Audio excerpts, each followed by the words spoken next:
Bismillah.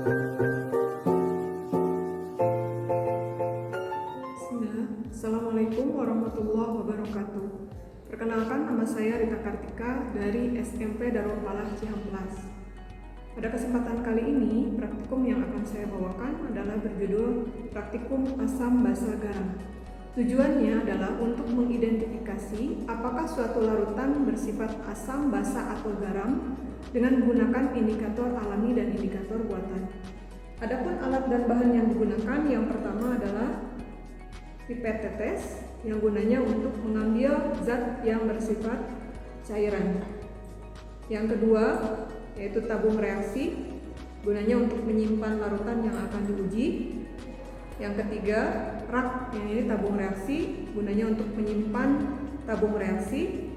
Kemudian ada beker glass.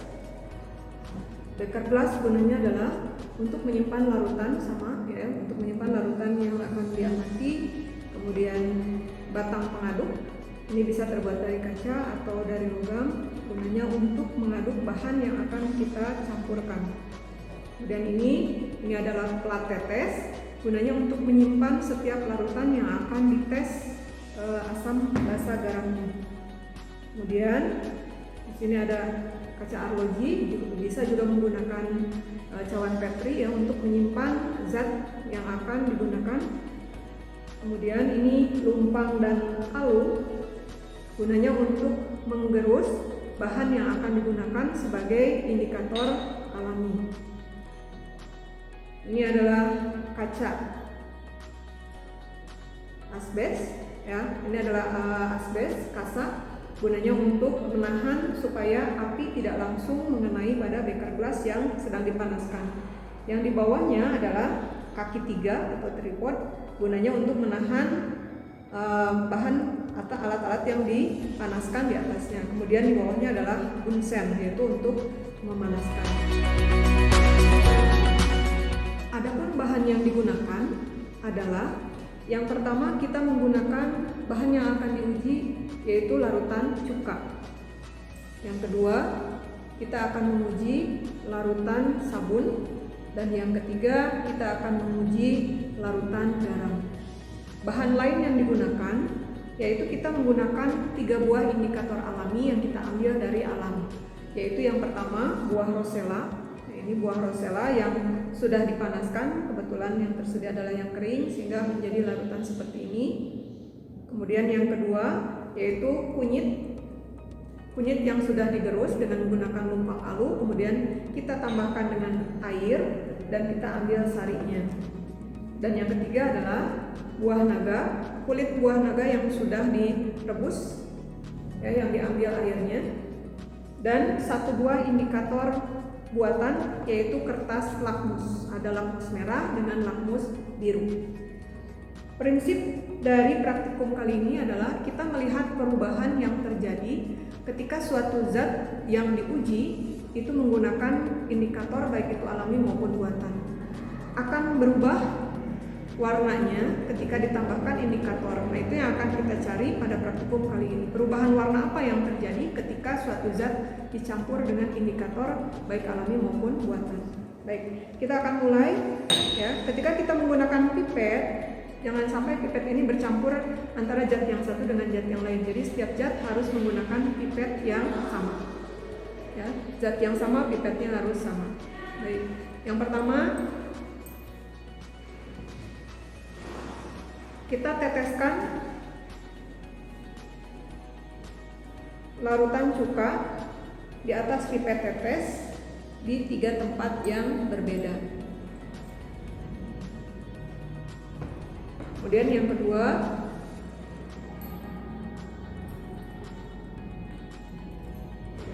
kita teteskan larutan sabun juga sama di 3 tempat yang berbeda.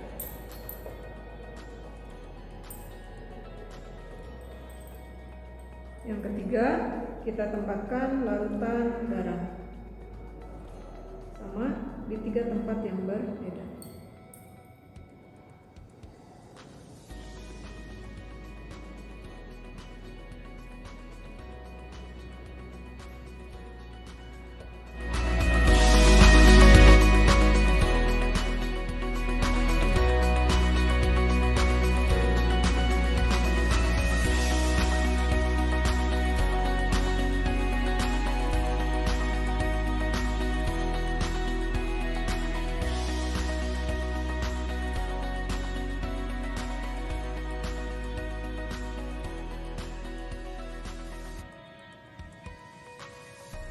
Selanjutnya, kita akan mengetes ketiga larutan yang berbeda ini dengan menggunakan indikator alami. Kita ambil dari alam ya. Yang pertama yaitu ekstrak kunyit. Caranya, kita teteskan pada masing-masing larutan. Ini pada larutan cuka yang pertama. Yang kedua yaitu larutan sabun. Dan yang ketiga yaitu larutan garam. Kita lihat perubahan warna yang terjadi. Ya, pada larutan sabun warnanya lebih terang, pada larutan cuka warnanya lebih terang.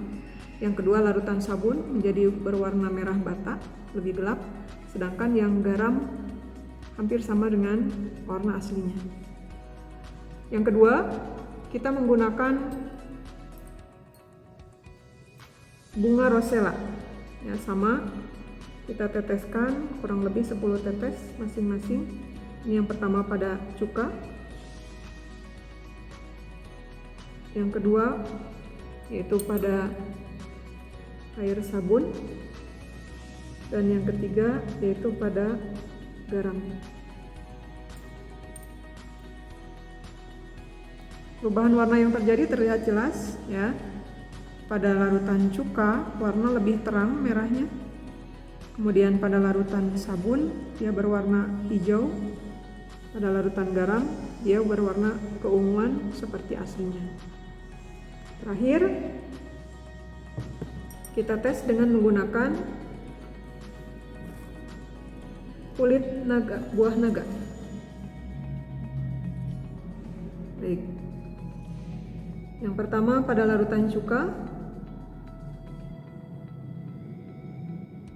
Yang kedua pada larutan sabun, dan yang ketiga pada larutan garam.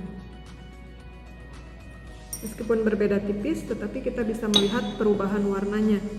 Ya, pada cuka warnanya lebih terang, warna merah muda, pink, terang. Kemudian pada larutan sabun warnanya ungu, sedangkan pada larutan garam warnanya pink agak tua ya, hampir sama dengan larutan aslinya. Baik, inilah hasil dari praktikum kita hari ini, di mana setiap indikator yang berbeda akan memberikan warna yang berbeda pada larutan yang berbeda yang bersifat asam, basa maupun garam.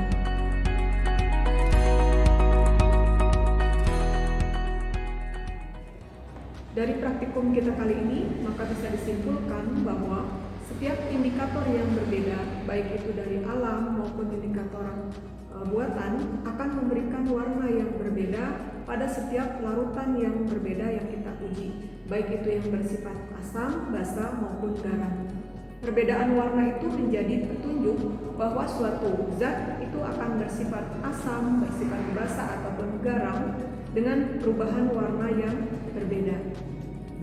Kesimpulan yang kedua yaitu ketika kita menggunakan kertas lakmus, ya, maka pada larutan asam, lakmus biru ini akan berubah menjadi berwarna merah, sedangkan pada larutan basa dan larutan garam tidak akan terjadi perubahan warna.